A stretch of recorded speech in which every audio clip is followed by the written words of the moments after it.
আজকে মুড়ির চাল এনেছে, মানে আনতে গেছিল, নিয়ে এমন করেছে, মানে এই যে চাল আর কাকড়, মানে কাকড়ে তো পড়ে গেছিল, এবারে চাল আর কাকড় পুরো মিক্স সব একসঙ্গে পুড়িয়ে এনেছে, পুরো নষ্ট। এগুলোকে আবার মানে শুধু শুধু বাঁচতে হবে, শুধু শুধু কাকড়গুলোকে আমার শুধু শুধু বাঁচতে হবে এগুলোকে। এগুলো কি করে একা একা বাঁচতে অনেক টাইম লাগবে তো।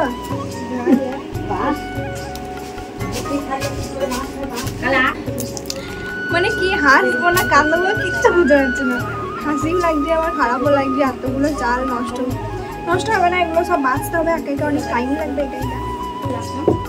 চেলে দিলাম ওটাগুলো, ছোট ছোট গুলো থাকবে তাও। এই দেখো আজকে আমাদের চাল নুনিয়েছে, এগুলো থেকে কি হবে বলো তো, মুড়ি হবে এগুলো থেকে। আর এই চালগুলো দিয়ে হচ্ছে আমাদের মুড়ি হবে। চালগুলো নুনাইছে মানে সেদ্ধ করেছে, ওটাকে আমাদের এখানে বলা হয় চাল নুনানো। তোমাদের ওখানে কি বলে? এই চাল সেদ্ধ করে মানে মুড়ি চাল সেদ্ধ করে তারপর শুকোবে, একবারে শুকিয়ে গেলে সেগুলোকে মুড়ি ভাজতে নিয়ে যাবে।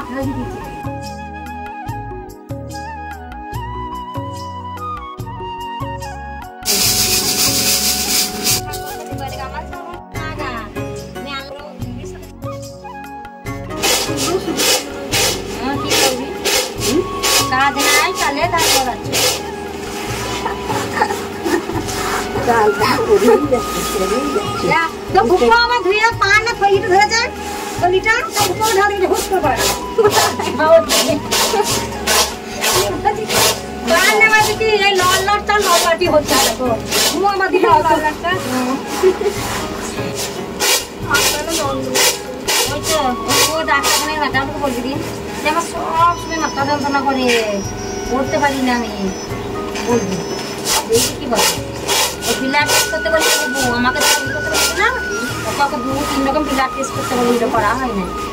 তখন শুধু অপারেশনটা হলো, তখন অপারেশনটা হলো না, তখন আর করবে না, করা হলো না। মাথা যন্ত্রণা বলে আমি কান্না করে। এতগুলো কাকড় হয়ে গেল, হ্যাঁ এখনো অনেক বেরোবে এখান থেকে। এইখানে বাসছে দুধ তো মাত্র 250, হাঁড়িটা হচ্ছে কত বড় হাঁড়িটা, তা আমার মা 250 দুধেতে 1 হাঁড়ি দুধ করেছে, তা আবার ফেলে দিচ্ছে দুধ। এখনো এগুলো আছে বাঁচতে, আর এই যে এতগুলো সব বাঁচা হয়ে গেছে।